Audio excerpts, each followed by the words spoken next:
Do you swear or affirm under penalty of perjury that the testimony you're about to give is true and correct to the best of your knowledge, information, and belief, so help you God? I do. Let the record show that the witness has answered in the affirmative. Thank you. You can be seated. And please know that your written testimony will be entered into the record in its entirety. Accordingly, we ask that you summarize your testimony. Madam Attorney General, you may begin. Thank you. Thank you, Chairman Jordan, Ranking Member Raskin, and distinguished members of this committee. Thank you for hosting me here today. I'm grateful for the opportunity to answer your questions, highlight the work of our department, and discuss the most important topic of all, keeping the American people safe. A little over a year ago, I was sworn into office as the 87th Attorney General of the United States. I came into office with the goal of refocusing the Department of Justice on its core mission after years of bloated bureaucracy and political weaponization. The Department of Justice's core mission is to fight violent crime, protect the American people, and defend the rule of law above all else. While our work is never done, we have made tremendous progress to make America safe again. In 2025, we saw the lowest murder rate in 125 years. That's nothing short of historic. If you compare 25 to 24, here's what you'll find. The murder rate is down 21%, robbery down 23%, carjacking down 43%, gun assault down 22%, ag assault, burglary, could go on and on. Crime is declining. This did not happen by accident. The numbers tell an important yet straightforward story. President Trump has given us the resources, the support, and the leadership to protect the American people. President Trump's policies have saved lives. I cannot think of a policy outcome more important than protecting the lives of American citizens. Can you? This trend has been especially clear in Washington, D.C. and in Memphis. These are two iconic American cities that spent years in the grip of horrific violent crime. The Department of Justice surged law enforcement resources, and the results came quickly. Crime plummeted in both cities. And I want to make one point loud and clear. We achieved those results by working with Democratic mayors. Public safety does not have a party registration. When your constituents call 911, they don't ask for political views of the responding officer. They ask for help. I have federal agents in each and every one of your districts. They're here to help, and I am here to help. Many cities and states have worked with us and taken advantage of our federal support. Some have not. Meanwhile, a few elected officials have declared that they are, quote, at war with the federal government and encouraged widespread obstruction of law enforcement.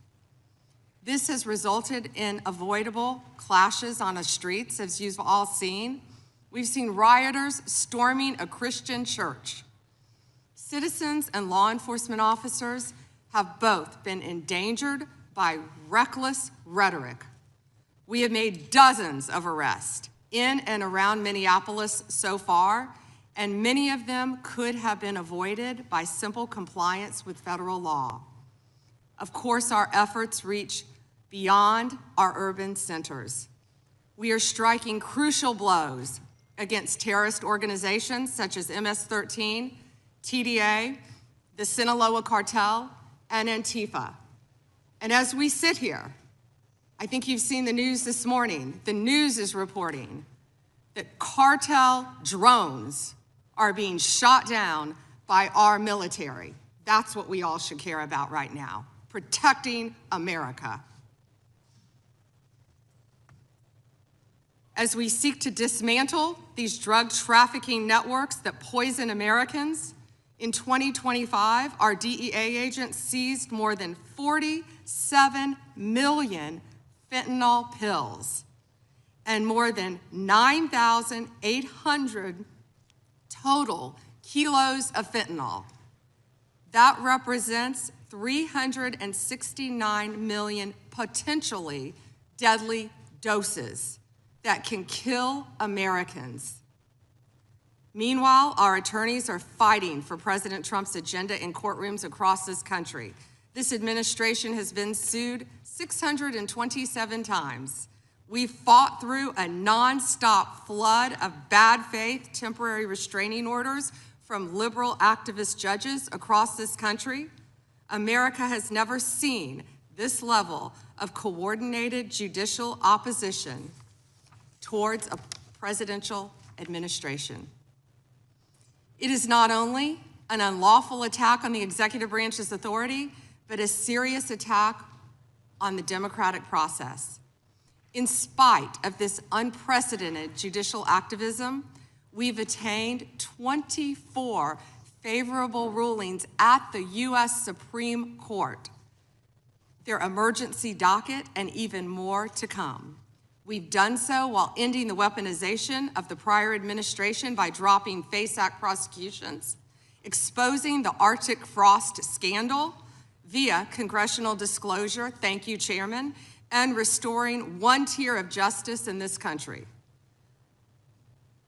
To address the Epstein files, more than 500 attorneys and reviewers spent thousands of hours painstakingly reviewing millions of pages to comply with Congress's law.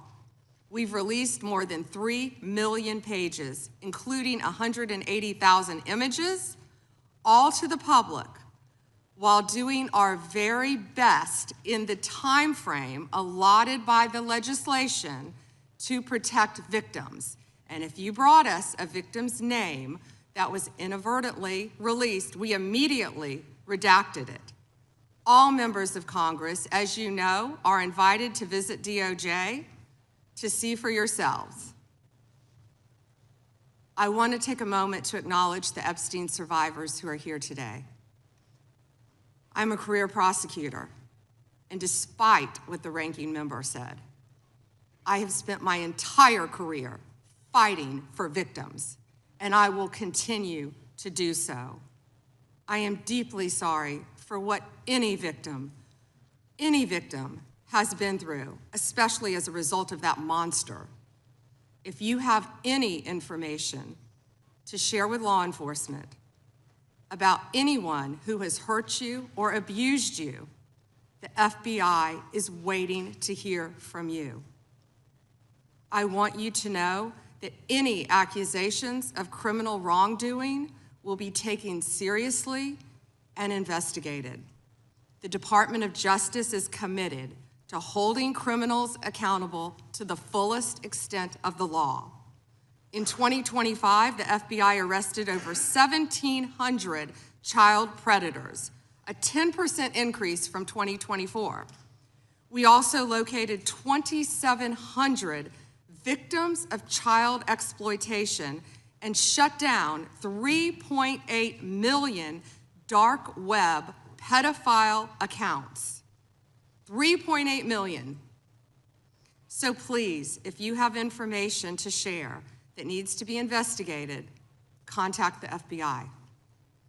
Today, I look forward to discussing further our shared obligation to protect the American people, uphold the rule of law, and keep this nation safe. Thank you. Thank you, Madam Attorney General. The chair